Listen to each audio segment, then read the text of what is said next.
Bismillahirrahmanirrahim. Assalamualaikum warahmatullahi wabarakatuh. Kali ini kita akan membahas tentang dewasa awal atau young adulthood. Dewasa awal ini atau young adulthood ini adalah rentang usia dari 21 tahun sampai dengan 40 tahun. Nanti bahasan kita yang akan dibahas itu adalah tentang emerging adulthood, perkembangan fisik pada dewasa awal, dan perkembangan kognitifnya. Kita mulai dengan emerging adulthood. Nah, ada istilah baru ya sebenarnya nggak terlalu baru, dari Arnett yang menyampaikan bahwa ada fase yang disebut dengan fase emerging adulthood.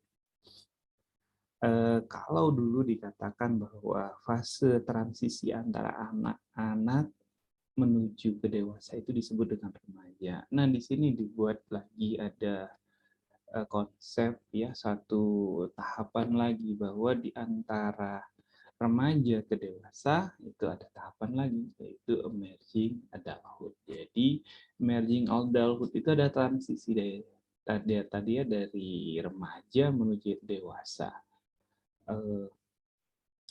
Nah, kata Arnett ya, emerging adulthood ini memiliki ciri-ciri ya, memiliki ciri-ciri. Pertama, ciri-cirinya adalah identity exploration. Jadi pada emerging adulthood itu cirinya adalah dia melakukan eksplorasi identitas. Nah, khususnya biasanya dalam hal percintaan dan pekerjaan. Kemudian ciri yang lain adalah instability, jadi ketidakstabilan. Misalnya tentang perubahan tempat tinggal, misalnya ketidakstabilan dalam hal percintaan, ketidakstabilan dalam pekerjaan atau dalam pendidikan. Jadi ketidakstabilan ini maksudnya adalah kebingungan. Kemudian ada self-focus. Self-focus, nah setelah instability nanti emerging adulthood ini nanti mereka harus bisa memfokuskan dirinya. Fokuskan terhadap apa? Terhadap kehidupannya, tentang tanggung jawab dan komitmennya terhadap orang lain, menentukan pilihan-pilihan dalam hidupnya, dalam hal pekerjaan, dalam hal percintaan, dan lain-lain. Kemudian karakteristik lainnya adalah feeling in between. Jadi dia merasa di antara, dia merasa masih remaja tapi juga kadang merasa dewasa. Nah, seperti itulah apa yang dirasakan emerging adulthood. Kemudian emerging adulthood juga merupakan the age of possibility. Jadi usia di mana memiliki banyak sekali kesempatan-kesempatan untuk mengembangkan sesuatu, mengembangkan karir, mengembangkan minat, dan lain-lain. Itu tentang emerging adulthood. Nah, emerging adulthood ini usianya itu biasanya sekitar 18 sampai dengan 25 tahun ya.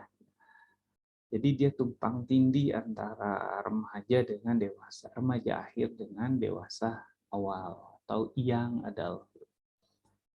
Sekarang kita lanjut ke dewasa awal. Dewasa awal itu sudah disampaikan di awal bahwa dewasa awal atau young adulthood itu usianya adalah 21 sampai dengan 40 tahun ya.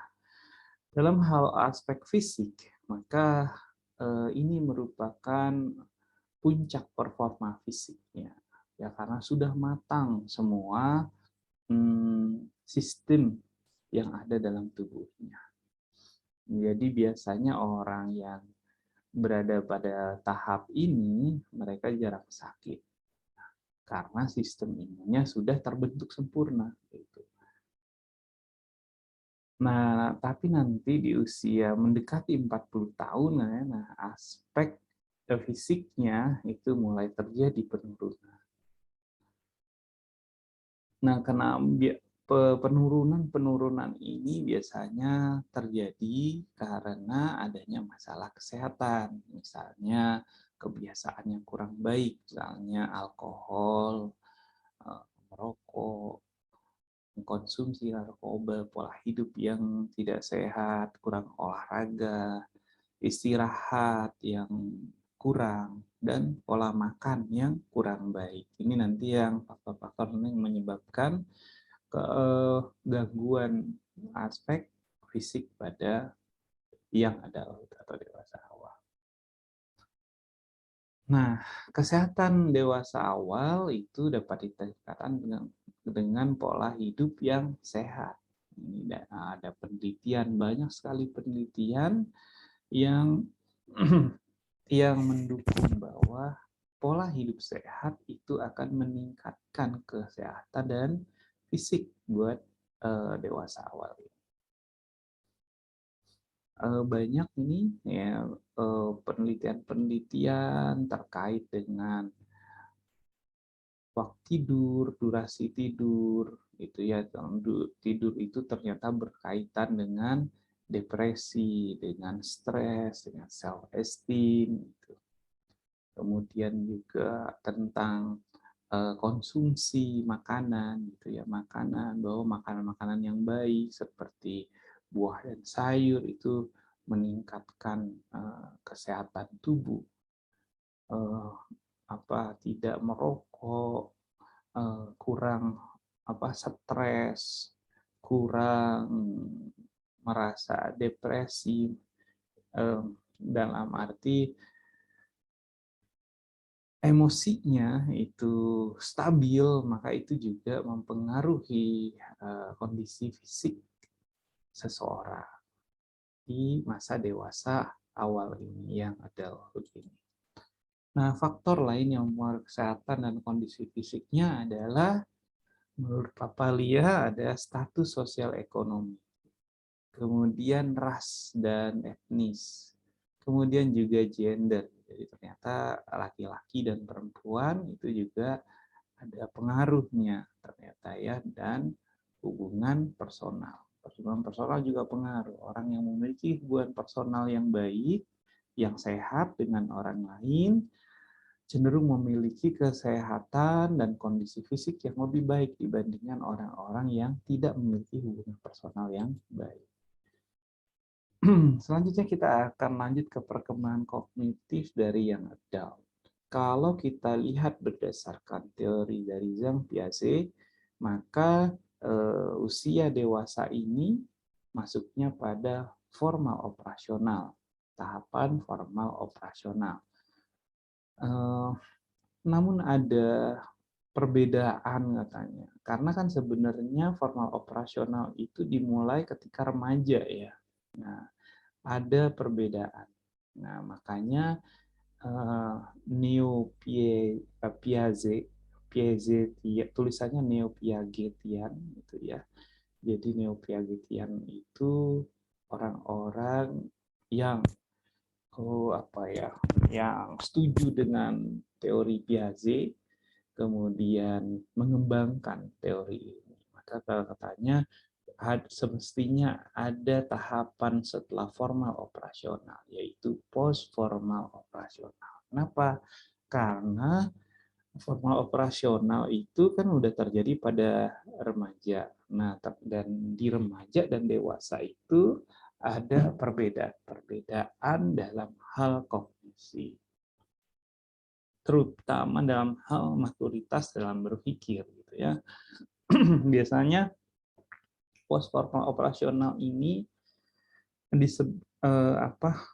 dia dikatakan mature type of thinking. Jadi dia sudah memiliki pemikiran yang matang, yang bersandar pada pengalaman subjektif dan intuitif serta logika. Jadi dia nggak hanya cerita tentang logika, dia bisa menggabungkan dengan pengalamannya, dengan intuisinya, sehingga ini akan berguna dalam menghadapi ketika dia menghadapi situasi yang ambigu, situasi yang nggak pasti, situasi yang nggak sesuai dengan teori, yang nggak sesuai dengan pengalamannya dulu, misalnya. yang nggak konsisten, yang kondisinya misalnya kontradiktif, nggak sempurna, dia bisa melakukan kompromi. Nah, itu ciri utama dari post formal operasional, yaitu mature type of thinking. Nah, ini selain yang tadi ya, mature tadi ya, maka post formal operasional itu ada ciri lain yaitu reflektif. Dia bisa berpikir reflektif, dia bisa berpikir relatif, dan dia bisa berpikir sesuai dengan konteks atau konseptual. Dia bisa berpikir juga tentang profesional. Kemudian dia bisa berpikir secara realistis dan dia menyadari bahwa pemikirannya, kognisinya itu dipengaruhi oleh emosi yang dikatakan oleh Sinot, ya, bisa dibaca di Santro.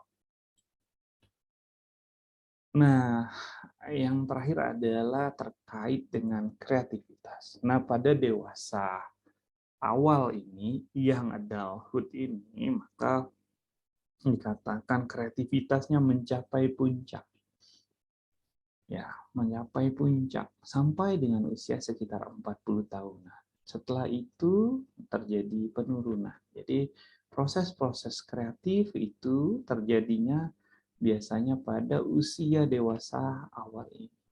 Pendek kata dewasa awal ini, usia 21 sampai dengan 40 tahun itu adalah usia peak. Jadi dia di puncaknya dalam hal fisik, dalam hal pemikiran, dalam hal kognitif itu ada dalam kondisi yang ada di puncaknya. Setelah itu nanti fase berikutnya maka akan terjadi penurunan. Fase berikutnya itu adalah middle adulthood atau tengah baya atau dewasa madya yang nanti akan kita bahas di materi berikutnya. Nah, untuk materi kali ini saya cukupkan dulu. Jika ada yang perlu ditanyakan, silakan kita berdiskusi nanti di sesi diskusi. Demikian, Assalamualaikum warahmatullahi wabarakatuh.